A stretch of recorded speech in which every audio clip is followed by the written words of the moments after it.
Okay, hi there everybody, it's Swade here, saabsunited.com. I drove the 9.5 today, and one of the things that surprised me with how much I enjoyed it was all the electronics and gadgetry, and I'm here with, state your name for the camera please. Mikael Jakobsson.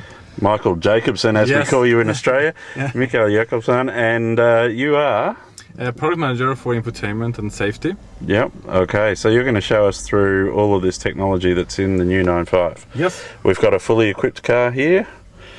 It's got pretty much all the gadgets, yes, hasn't it? Yes, pretty much everything that you could put onto the car here. And let's start with the driver information. Yep. Where we have, of course, a speedometer and all that. We have the board computer. And in the board computer we have an aircraft heritage-inspired speedometer, which I hope everybody will see very soon. Yep. Live in the car. It also features on the trip computer here with a traditional, I should do it the other way around actually, sorry for that. The trip computer with the fuel range and distance to empty, fuel consumption, etc. We have also done navigation, so you see the information where to turn, etc.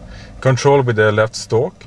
You also have a menu where you push a menu button here, and you can see more vehicle information such as oil and tire pressure monitoring, set the units, and speed warning, etc. On the steering wheel we have the cruise control on the left side, and where you then operate the cruise control. On the right side you have the infotainment system controls with volume, source, track up and down, and phone and voice control activation. Yep. Then looking into the infotainment, in this case then an 8-inch touchscreen navigation system with which is then hard disk based, so you have the map on a hard disk drive. It also offers 10 GB of jukebox functionality, so that you can put your favorite music there and copy CDs, for example. So you can fit about 2,500 songs or 150 CDs there. Yeah.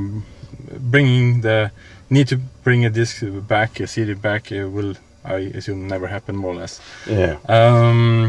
In this case we're looking at a movie, and yep. you can enjoy this done in true 5.1 surround sound through the Harman Kardon sound system. There's also a variety of sources. For sure we have radio, traditional radio, AM, FM, DAB radio, XM for US. We do have the DVD here, as we have been looking at. Yep. Hard disk drive, as we talked about as well, where you then can store your favorite music on this hard disk drive. You get the information about the artist and the track and the disc, etc. An alternative is also then to use your USB. Yep. And in this case then I use my memory stick. Yep. And I can connect that here. So the connector is in the center console. Yep.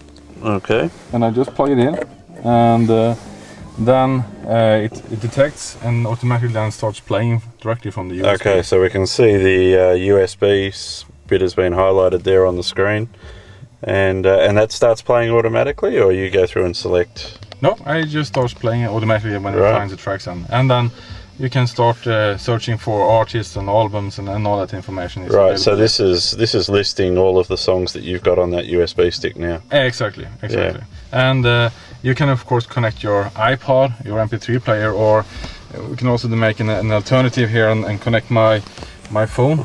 Just one sec, and I will get my cables connected here to the phone, and in the same way then you use your USB connection, and you simply bring that in instead, and then it is connected in the same way, and it starts searching the music on my phone.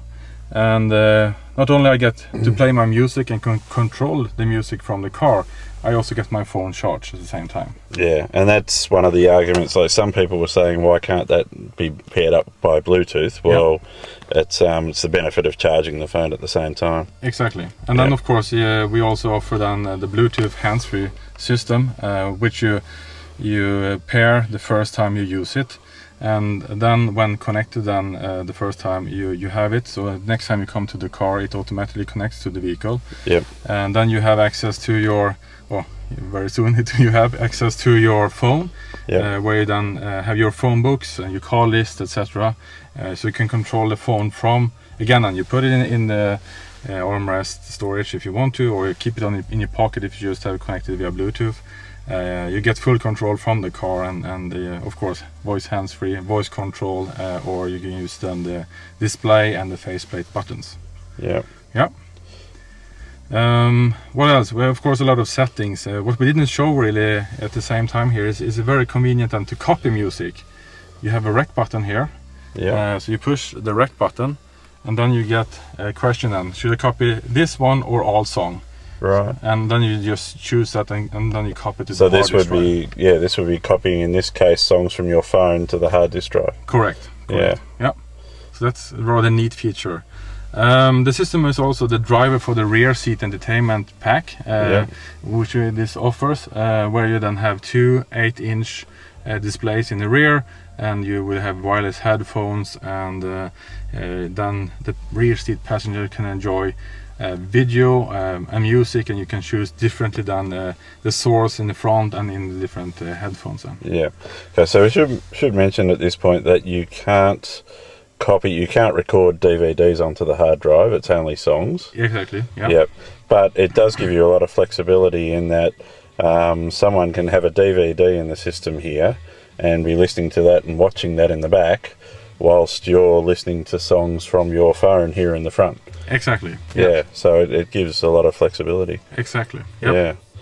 And it is theoretically possible that two kids could be watching two different programs in the back as well. If they use the connectors in the back. Correct. Yeah. So one could be watching a DVD from the player at the front, and the other one could have his or her signal going in through the connectors in the back. So it's the flexibility is quite awesome. It is. It is. Yeah.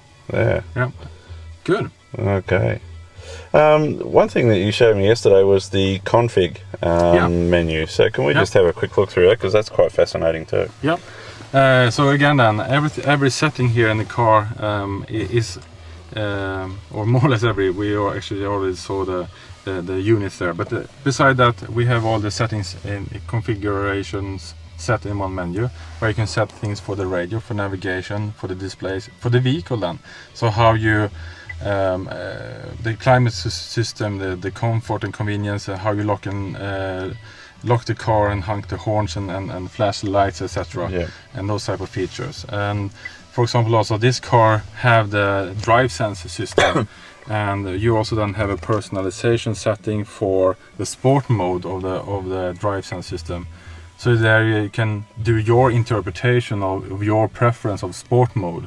So you can turn on and off these features and to make it even more personalized, so to speak. Then. So it's sport mode within sport mode almost. Exactly. Yeah. Exactly. Yeah.